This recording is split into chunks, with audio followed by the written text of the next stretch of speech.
सोनवर्षा प्रखंड के एक छात्र के साथ शिक्षा माफियाओं ने, दलालों ने ऐसा खेल खेला है कि एक तरफ वह छात्र राज्य से बाहर दूसरे राज्य में कॉलेज के सीढ़ियों पर गेट के पास रो रहा था, परेशान हो रहा था, बार बार कॉल लगा रहा था, और सीतामढ़ी में बैठा हुआ माफिया अपने सामने बैठे हुए लोगों को समझा रहा था कि वह कितना मजबूत है, किस तरह छात्रों का जीवन बनाता है। यह खेल चल रहा है, आप भी सुनिए।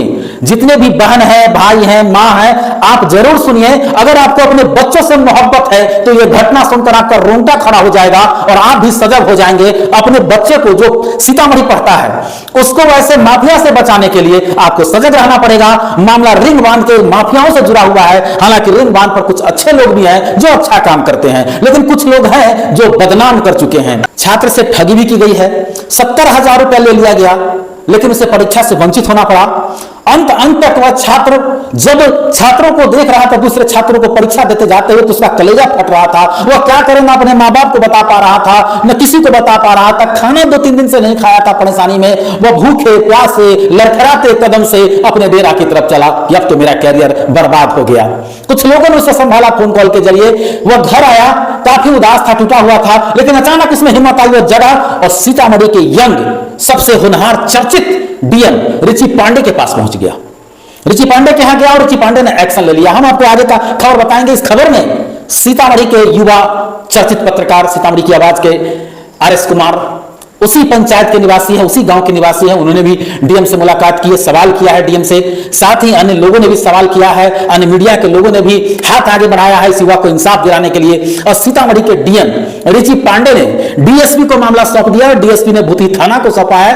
भूतही थाना को जांच करनी है। हालांकि हम यहां पर फिर से कहेंगे, हम उस समाज में रहते हैं जहां घटना से पहले कोई नहीं आता है, घटना घटने के बाद भी पीड़ित के साथ तो बहुत सारे लोग नहीं आते हैं। वे दबंग लोग उनके साथ खड़े हो जाते हैं जो जुल्मी होते हैं। उम्मीद है यहां ऐसा नहीं होगा। उम्मीद है भूतही थाना, उम्मीद है पुलिस, तमाम लोग अच्छा काम करेंगे और युवा को न्याय दिलाने के लिए पहल करेंगे। आप भी अपने बेटे को बचाने के लिए सजग हो जाइए। थोड़ा देर मेरे साथ रुकिए, जानिए खबर क्या है। हम वीडियो भी दिखला रहे हैं आपको कि किस तरह छात्र ने क्या कहा है और सीतामढ़ी डीएम रिची पांडे के द्वारा क्या कहा गया है। हम आपको बता देते हैं कि सोनवर्षा प्रखंड का मधेसरा पंचायत का एराजी मोहनपुर का छात्र है अंकुश कुमार।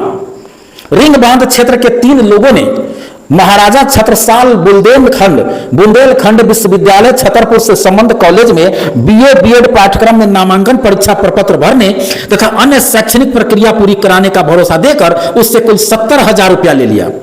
छात्र का कहना है कि उसे लगातार भरोसा दिलाया जाता रहा कि चौथे सेमेस्टर का परीक्षा प्रपत्र जमा हो चुका है। आवेदन के अनुसार जब वह परीक्षा देने मध्य प्रदेश के छतरपुर पहुंचा तो विश्वविद्यालय से जानकारी मिली कि उसका चौथे सेमेस्टर का परीक्षा प्रपत्र भरा ही नहीं गया है।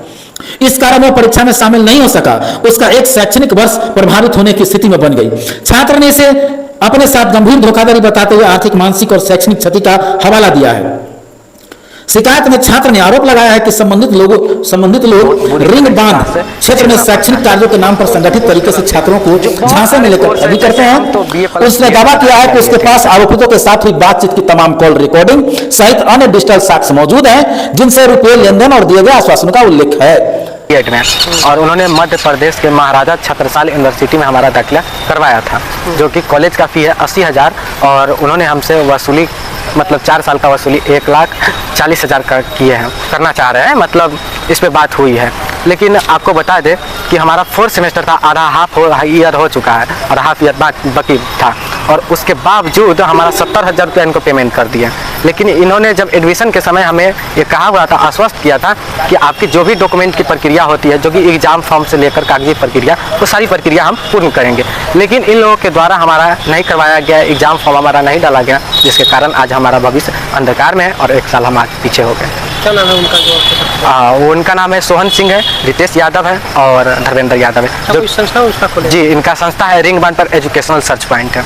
उसमें क्या क्लास कराते हैं? नहीं, क्लास नहीं कराते हैं। ये लोग धंधा खोल चुके हैं, व्यापार करते हैं, एक तरह से समझिए तो फ्रॉड करते हैं। क्या चीज़ का फ्रॉड व्यापार करते हैं? फ्रॉड व्यापार इसी चीज़ का करते हैं कि बच्चों को बरगलाते हैं। सबसे पहले मीठी मीठी बातों से मतलब बताते हैं कि आप फलाने जगह से ये कर लीजिए, चिलाने जगह से ये कर लीजिए, मोटी मोटी रकम फीस के लिए, और फिर उसके बाद बच्चों को बहुत बुरी तरीके से झेलना पड़ता है। कौन कौन कोर्स कराते हैं? जो बहुत सारे कोर्स है, जैसे हम तो BA+ BEd में दाखिला लिए थे इनसे। DLED हो, BA हो, सिंपल BEd हो, ये तमाम सारे कोर्स है। जो अगर BSc हो, BA मतलब बहुत सारे कोर्स कराते आपका हैं। सेशन कौन सा था? हमारा सेशन है 24 से 28 है। 24 से 28। जी। उसके बाद क्या हुआ? उसके बाद यही हुआ कि जब हम बात किए इन लोगों से, जब हमारा नहीं हुआ, यूनिवर्सिटी से पता चला कि आपका एग्जाम फॉर्म नहीं भरा गया है। हमने वहाँ पर गया, इन लोगों के ही कहने पर हमने गया अच्छा, कि इन लोगों ने क्या बताया? इन लोगों ने बताया कि आपका एग्जाम फॉर्म भरा हुआ है, टेंशन नहीं लीजिए, आप जाइए और एक दिन पहले, एग्जाम से एक दिन पहले आपके हाथों में जो भी एडमिट कार्ड है वो आपको हम दिलवाएंगे। लेकिन जब 4 बजे, एक दिन पहले 4 बजे शाम को, तो इन्होंने हमें बताया कि आप जाइए, तुरंत दौड़ कर जाइए यूनिवर्सिटी और VC सर के हाथ पैर मतलब पड़िएगा और उनसे कहिएगा कि प्लीज़ सर हमारा जो एग्ज़ाम फॉर्म छूट गया है, हम हॉस्पिटल के बेड पे थे, आप एग्ज़ाम फॉर्म हमारा भरवा दीजिए। तो उन्होंने बताया VC सर कि बताइए, आप खुद ही बताइए कि क्या ऐसा हो सकता है संभव, क्योंकि ऑनलाइन फॉर्म ही डलाता है, शायद आप 1-2 दिन पहले आए होते तो आपका एग्ज़ाम फॉर्म डल जाता। अच्छा, कहाँ से कराने के लिए लिए थे? जी, मध्य प्रदेश से महाराजा छत्रसाल यूनिवर्सिटी है हमारा, केयर ऑफ एजुकेशन कॉलेज है हमारा। ये कितना दिन का कोर्स होता है जो? 4 साल का कोर्स होता है, जो कि 2 साल हमारा पुरने ही वाला था, 4 ईयर्स का 4 सेमेस्टर चल रहा था हमारा, जिसका एग्ज़ाम फॉर्म सारे बच्चा का भराया गया है, सारे बच्चे एग्ज़ाम फॉर्म भी दिए, हम उससे वंचित रह गए। अच्छा, जो भी उनके पास से कर रहे थे उस सबका हुआ या नहीं हुआ? हाँ, उन लोगों से हुआ है। बाकी बच्चे जो भी करना चाह रहे हैं, जो भी, उन लोगों से भी हम कहना चाहेंगे कि प्लीज़ भाई लोग, आप लोगों से अनुग्रह निवेदन करते हैं कि आप लोग ऐसे फ्रॉड की धंधा में नहीं पड़िए, ना तो ऐसा ही समाहरणालय का चक्कर लगाना पड़ेगा, कोर्ट का चक्कर लगाना पड़ेगा आपको। अच्छा, और बच्चा के हुआ तो आपका क्यों नहीं हुआ? जी पता नहीं, वो लोग अब बता रहे हैं कि हमसे गलती हो गई। अब बताइए, गलती के कारण मतलब इतनी मोटी अगर फीस देते हैं तो आपकी रिस्पॉन्सिबिलिटी बनती है कि आप हमारा एग्जाम फॉर्म भरें, और आपने जो कहा था उस पर आप खरे उतरिए, 100% खरा उतरना पड़ेगा। अगर नहीं खरा उतर पाए, ये गलती नहीं है, आपने इस एक बच्चे के साथ, भविष्य के साथ खिलवाड़ किया। आज मेरा भविष्य अंधकार में, हमारे एक टीचर बनने का जो सपना था उन्होंने आपने अधूरा किया। क्या कहिएगा, अन्य लोग भी, अन्य बच्चा भी करना? इन लोगों बच्चा से भी हम कहेंगे कि अगर आप करवाना चाहते हैं इन लोगों से एडमिशन, तो इन लोगों से एडमिशन आप लोग नहीं करवाएं, ना तो आपको भी एक दिन ऐसा ठगी का शिकार होना पड़ेगा। खास करके रितेश यादव है, धर्मेंद्र यादव है और सोहन सिंह है, जो ये तमाम सारे रिंग बांध पर कहीं ना कहीं घूमते रहते हैं, बच्चों को बरगला कर फंसाते हैं और मोटी मोटी रकम फीस वसूलते हैं। तो जैसे आप बता रहे हैं कि और बच्चा को हुआ, लेकिन आपका क्यों नहीं हो? क्या रीज़न आया जो आपका? अब ये रीजन हमें नहीं पता है, क्योंकि हमने समय पर और सारे बच्चों से ज़्यादा फी, मोटी रकम फी हमने इनको दिया, ताकि हमारा सारी प्रक्रिया समय पर हो सके। अब कोर्स कर रहे थे, वो कोर्स कितना का है? ये कोर्स है, कॉलेज का मतलब फ़ी है ये सिंपल 80,000 रुपया है, और ये लोग हमको 1,40,000 रुपया हमसे ले रहे हैं।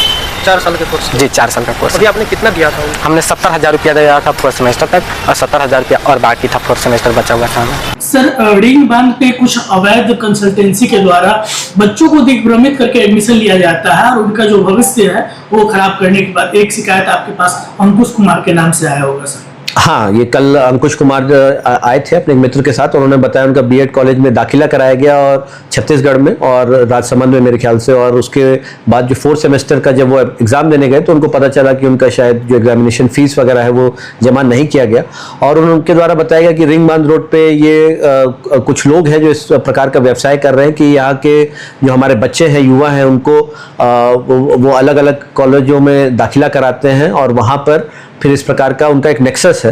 तो इसका जांच के लिए मैंने एसडीपीओ सदर को कल ही ये मैंने जो आवेदन है ये प्रेषित किया है कि इसको देखा जाए कि किस आधार पर ये एडमिशन करा रहे हैं, ये क्या नेक्सस है, क्या ये वास्तव में कॉलेज एग्जिस्ट करते भी हैं, क्या ये मान्यता प्राप्त है कि नहीं, और किस लाइसेंस के तहत ये इस प्रकार का ये धंधा कर रहे हैं। उनके पास उस यूनिवर्सिटी के साथ कोई एफिलिएशन या कोई टाई अप है, या ये सिर्फ बिचौलिए का काम कर रहे हैं और जो यहाँ की भोली भाली जनता है उनसे पैसे लूट रहे हैं। इस पर विस्तृत जांच के लिए हम लोगों ने एसडीपीओ को बोला। मैं एसपी साहब से भी अनुरोध करूंगा कि इसको बिल्कुल गंभीरतापूर्वक लिए, क्योंकि हमारे युवाओं के भविष्य से जुड़ा हुआ मामला है।